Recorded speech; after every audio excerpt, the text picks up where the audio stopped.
Kuna sababu nyingi sana ambazo waga zinapelekea dabi hizi kupewa waamuzi wa nje. Kubwa zaidi ni tension. Yani tension ya dabi, pressure ya dabi na kuepuka yale maamuzi ambayo tunaita upendeleo, sijui favoritism wanaita hivyo. Unadhani hiyo ni njia ambayo inaweza kusaidia? Kwa sababu tulishaona pia sio kwa mara ya kwanza waamuzi kutokea pia mataifa ya Waarabu wa Morocco.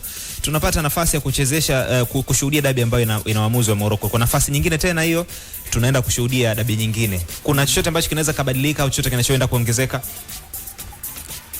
Nafikiri mimi kwa upande wangu kwanza ni jambo zuri kwenda kuwatafuta waamuzi ambao tunaamini kwamba wana ubora kuliko waamuzi ambao tuko nao, na kinachopelekea hivyo ni baada ya kuona waamuzi tuliokuwa nao wamekuwa wanashindwa mara nyingi kuziamua hizi mechi, si ndio? Lakini mimi shida yangu kubwa iliyopo na hii tangia hata dabi iliyopita ile, yani mimi sina shida kuwaleta hao watu kwa sababu tunaamini kwamba marefali waliopo kwenye ligi yetu au waamuzi wote wamekuwa wakifanya mistake kweli. Unakumbuka mpaka dabi ya mwisho hapa kuna watu walifungiwa pia, si ndio? Kutokana na kutafsiri vizuri sheria 17. Lakini hii ni ligi ambayo ina timu takriban 16. Na huo halali ambao watu wanaotaka upatikane kutoka kwa waamuzi kwenye mechi za dabi, na Mungu pia naye anastahili kupata hiyo haki, kwa sababu kuna mechi na Mungu anapoteza kwa sababu ya maamuzi mabovu ya referee. Kuna mechi nyingi tumekuwa tukiziona zikiwa zina changamoto kubwa ya waamuzi. Sio mechi tu za dabi. Na hizo mechi nyingine sio kwamba zinakuwa na hizo tension kubwa au kuna huo upendeleo, ni yale makosa ambayo waamuzi wamekuwa wakiyafanya, na kila siku tunajadili changamoto ni waamuzi hawajui kutafsiri sheria au kuna sababu nyingine za nje ya uwanja. Mtu anaweza kaja kaniambia kwamba yes, hii ni dabi, ni mechi kubwa, it is okay, lakini tusisahau kwamba hii ni mechi ya ligi. Ni kweli ni mechi kubwa ya ligi ambayo inatofautiana pia na Namungo, usisahau hilo. Ambazo different, lakini zote wote wanacheza ligi moja. Kwani ligi moja uzito tofauti. Uzito ni kwenye ule mchezo wao wenyewe wanapokutana, lakini kwani shirikisho la mpira na bodi ya ligi si wapo kuhakikisha kwamba wanasimamia haki na maslahi ya timu zote 16 bila kuchagua mchezo? Mimi niko na wewe, lakini ndio nasema hivi sasa huo ndo tunaozungumzia kila siku kwamba huo special kwamba kwangu mimi sioni kama iko sawa. Leo tunazungumza kwamba Simba tunawazungumzia na Yanga kwa sababu ni timu kubwa, si ndio? Lakini Juma na Mungu na Mtibwa Sugar nao pia kuna namna nao, yani tunawaangaliaje wao kwenye mechi zao ambazo zinachezeshwa hizo, hazina tension, maamuzi mabovu yanafanyika, ili wao pia hii haki ambayo wanaipata Simba na Yanga kwenye mechi kubwa ambayo tunasema ina tension, wao wananufaika vipi na wapo kwenye hii ligi? Kwa mimi sina shida na kuwaleta hao watu kwa sababu si tunataka haki na tunaamini kwamba hao waamuzi waliopo hawafanyi vizuri, mechi ni kubwa kuliko waamuzi. Vipi kuhusiana na hizi timu nyingine ambazo nazo, mimi nikuambia ukweli, hakuna kiongozi wa Mtibwa Sugar atakuja kukulalamikia hapa Juma, sawa?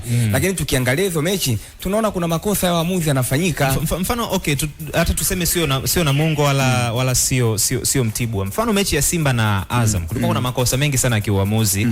Mchezo wa mwisho ambao ni bila tuliona offside kama 3 ambazo hazikuwa offside, mwamuzi wa pembeni alizionyesha. Kuna matukio ambayo yalionekana kabisa ni foul za moja kwa moja, kuna penalty pia haikuwekwa katikati. Unadhani tu hata mechi ya Simba na Azam na Yanga nazo zinahitajika pia kupata hiyo treatment special kutoka kwa waamuzi wa nje? As long as kwamba timu zote 16 zipo chini ya bodi ya ligi, sawa? Yani kwangu mimi ninachokiamini, sawa? Naomba ni wakati baki hapo, sawa? Sawa, hicho unachokiamini. Kwenye line ya simu tuko na mwenyekiti wa bodi mzee wetu Nasor Idrisa. Father, habari za asubuhi?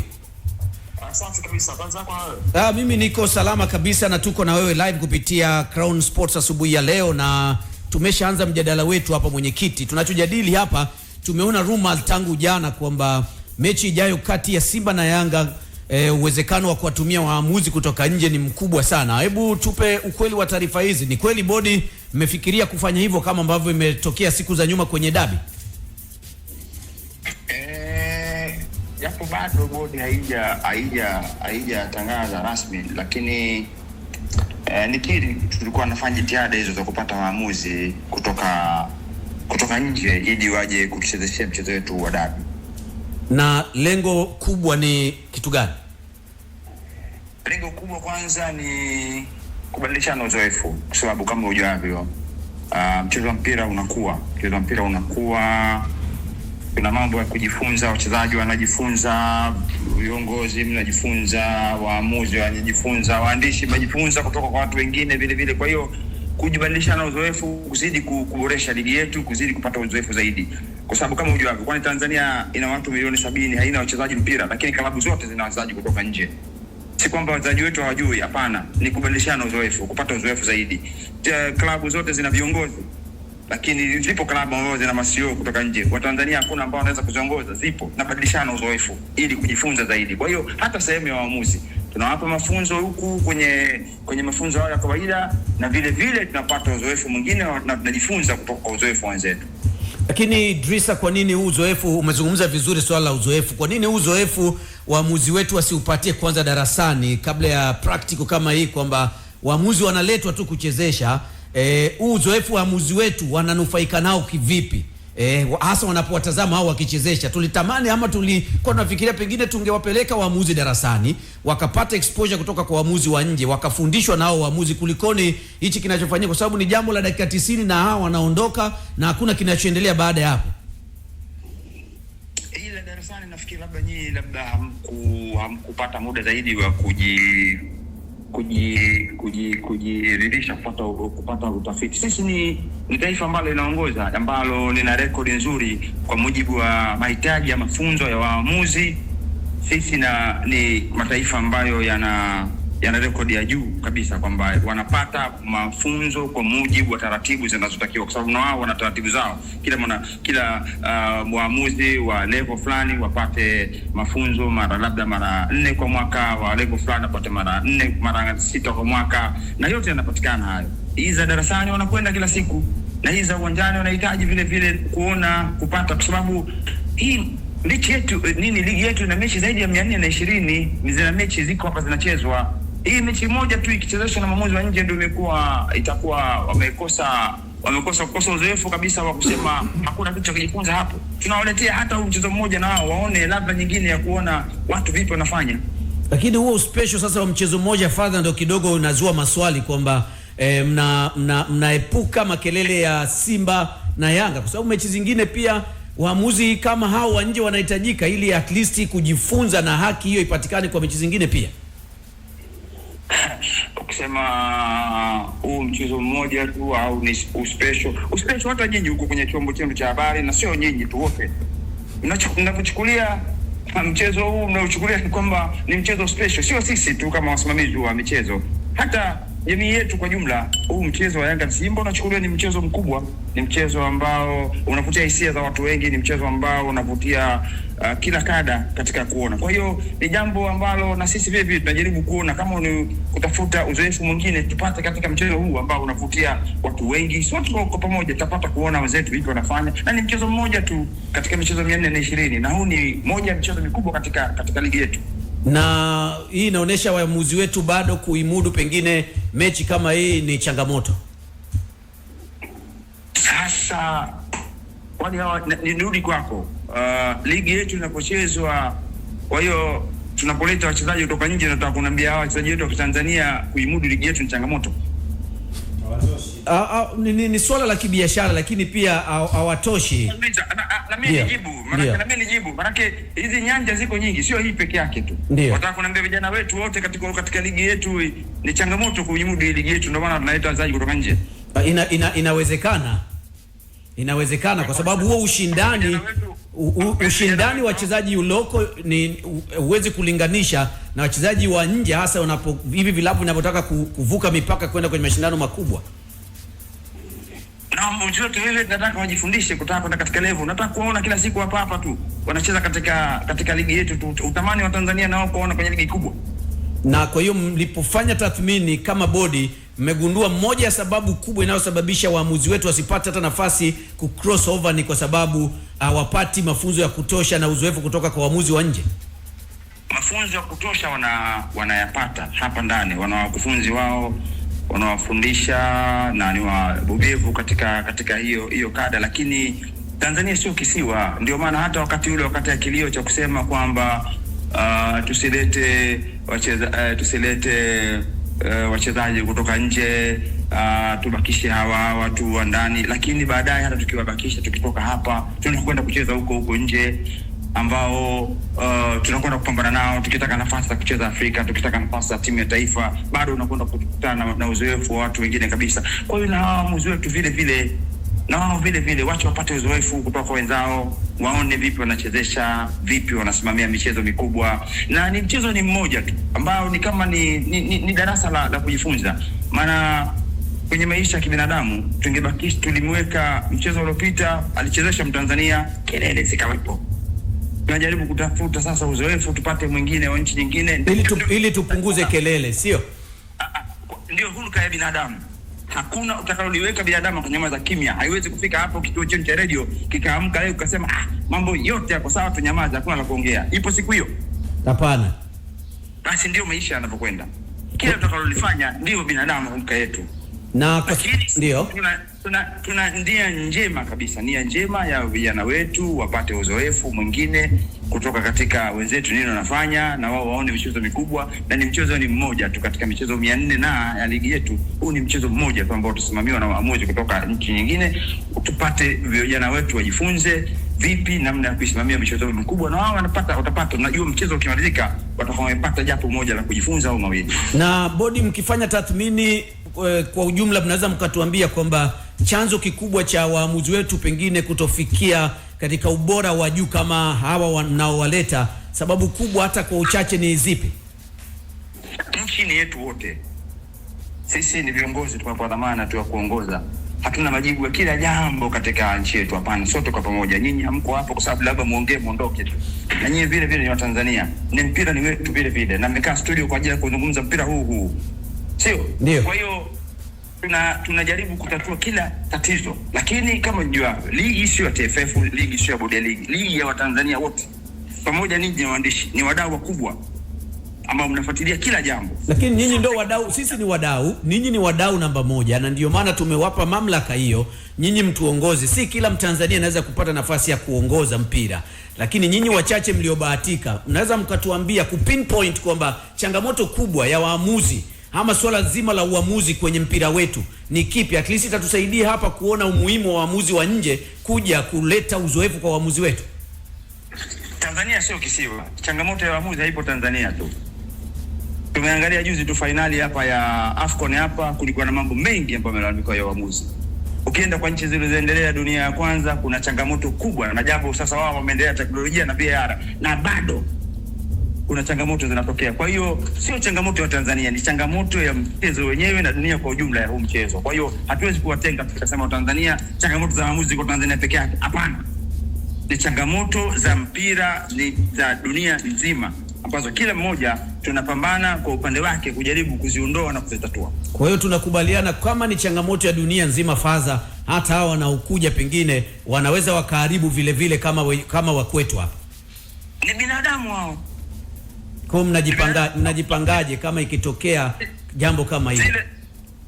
Zile sio hatuzileti mashine, tunaleta binadamu. Yako mambo yanaweza nao akafanya makosa katika hiyo kusoma na hayo kujifunza. Vile vile kukosea, anapokosea mwenzako vile unajifunza. Kusoma sio kwamba labda ni kusoma yote tu. Mimi nikifanya makosa leo kwa bahati nzuri au bahati mbaya, hayo nikifanya bahati mbaya, mimi hapa nimepata matatizo, nimepelekwa labda katika vyombo vya sheria, labda nimehukumiwa, kwa kweli ni somo. Father alifanya jambo fulani likamuingiza akaenda kwa vyombo vya sheria, labda akahukumiwa. Kwa hiyo na wewe kwako umesoma japo kupitia kwa mabaya yangu mimi. Kwa hiyo hata ukifanya mabaya kwa tumejifunza. Na kwa sababu mwanzo pale wakati tunaanza mazungumzo ulisema mmefanya jitihada ya kuomba, mpaka sasa jitihada ni % ngapi ya hao waamuzi kuja kuchezesha mechi hiyo?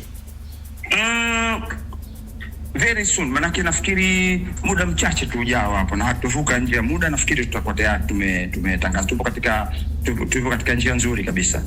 Yote ni asilimia ni kubwa sana. Asilimia ni kubwa. Tunapomaliza mazungumzo yetu Fadha, suluhisho la moja kwa moja kwenye mpira wetu kwa ujumla, hasa kwenye eneo hili la waamuzi ni hipi? Suluhisho ni kwamba tuzidi kuwapa mafunzo, vijana wetu wazidi kuelewa dhamana yao ni kubwa sana. Sisi kama nchi, sisi kama taasisi tunachukua juhudi kubwa sana kufika kule wenzetu walipo. Wenzetu sasa wanaanza wanatumia teknolojia sasa, wapo kwenye VAR ambayo na sisi haipukiki, sio kisiwa kama nilivyokuambia mwanzo. Tupo katika jitihada kubwa vijana wetu na VAR, si kwamba labda unakwenda tu kwenda kununua labda mashine unaleta unafunga kamera unaanza. Hapana, ina taratibu zake na procedure zake. Vijana wetu wanatakiwa wapite kwenye mafunzo haya ili mpaka wafike wa qualify, wawe satisfied kwa sasa hawa wanaweza kutumia hivi vifaa washafikia. Na haya mafunzo yana hatua karibu 6. Vijana wetu sasa wako darasani washakwenda hatua nyingi, karibu hatua 4 zilizopita. Kwa hiyo tupo katika jitihada kubwa yote katika kuondoa na kujitahidi na kwenda dunia kule ilipo ili ligi yetu izidi kuwa bora. Father, tunakushukuru. Kuna jambo la championship lakini tutarudi kwako baadaye kwa sababu lengo ni moja, kuhakikisha kila kitu tunaweka sawa, lakini tunashukuru kwa ushirikiano wako juu ya hili. Asante sana. Haya, asante sana. Ashrafu alikuwa hajamaliza, ili tumalize tuendelee. Umeridhika na majibu ya Faza kwanza? Mimi? Idrisa Nasser Faza? Yes. Wachambuzi meridhika? Mimi nilikuwa nahoji. Nimekuuliza kwa sababu ulikuwa unauliza muda mrefu, maana yake ulikuwa unataka kupata majibu. Majibu umeridhika nayo? Faza anakuja, Faza anatoka, anaingia, tunakwenda, mpira ni wa kwetu. Amejibu vizuri. Amejibu vizuri. Sasa tarudi sasa kuangalia kama amejibu vizuri kwa namna gani. Ashraf, ulikuwa unamalizia hapo. Yes, nilikuwa namalizia kwamba tena nikiwa nataka kuzungumza hapa, mwenyekiti pia amezungumza kitu ambacho nilikuwa nakifikiria. Ukimsikiliza hapo anasema hiyo ni mechi ambayo ni special kwa sababu pia hata watu wa huko nje wanachukulia kuwa ni special, ndio? Sasa sisi hapa tukichukulia kuwa ni special na mashabiki it is okay, lakini wao ni bodi na wana vilabu vingine ambavyo vipo huko ndani, unanielewa? Yani wao wanatakiwa wasicheze mdundo wetu, yani wao hatakiwi kukaa wasio wakasema kwamba sisi kwa vile tunaiprioritize derby na wao pia unanielewa sasa, unanielewa? Kwa hiyo hoja yangu ya msingi ni kuangalia namna gani tunawasaidia waamuzi ili ligi yetu iendeshwe na yani iamuliwe na waamuzi ambao wako smart. Lakini kwa point mechi moja, kwa lengo la kusema kwamba wanajifunza, kwa nini huko kujifunza watu wasijifunze kwenye mechi ya Namungo dhidi ya Mtibwa? Yani kama lengo ni watu wajifunze, kwa sababu pia hebu tuambizane ukweli, kwenye huu msimu ni mechi ngapi pia za madaraja ya kati zimefungia waamuzi wengi? Yani ni mechi nyingi tu, si ndio? Maana yake pia hata huko pia nako kuna makosa yanafanyika. Yani sio issue tu kwamba hii mechi ina tension kubwa. Maana yake leo mnawaita hao waamuzi, mnataka hii mechi kusiwepo na malalamiko. Unaelewa? Yani mechi ichezeshwe, baada ya hapo kusiwepo na malalamiko. Yani Simba salalamike, Yanga salalamike kwa sababu ana nguvu, lakini kuna timu hazina nguvu za kulalamika. Kwa viongozi mnakuwa mko kwenye comfort zone. Ashraf, maoni yako ni mazuri sana. Ndio. Na kila mtu anatamani dunia ingekuwa hivyo, lakini sadly dunia haiko hivyo. Dunia iko hivyo. Dunia iko hivyo. And I hope hata wewe mwenyewe kwenye maisha yako binafsi hizi sentiments unazozitoa hapa zitaishia hapa kwenye kipindi, kwenye mic zetu. Lakini ukitoka pale nje ya mlango, we live in a real world. Hatuishi kwenye utopia. Sawa? Mimi nataka nikutolee mfano mmoja mwepesi tu. Sawa? Mechi kati ya preliminary kwenye CAF Champions League kati ya Lupopo na Orlando Pirates, raundi za mwanzo, ama mechi kati ya Yanga na Silver Strikers, si ni mechi ya CAF Champions League, lakini kwenye hatua ya preliminary hakuna VAR unakuja kuikuta kuanzia robo finali. Kwa nini? Mechi ya robo finali, is it any special kuliko mechi ya preliminary? Kwa sababu kama bila preliminary hatuwezi kupata robo finali, gharama za uendeshaji, umeelewa?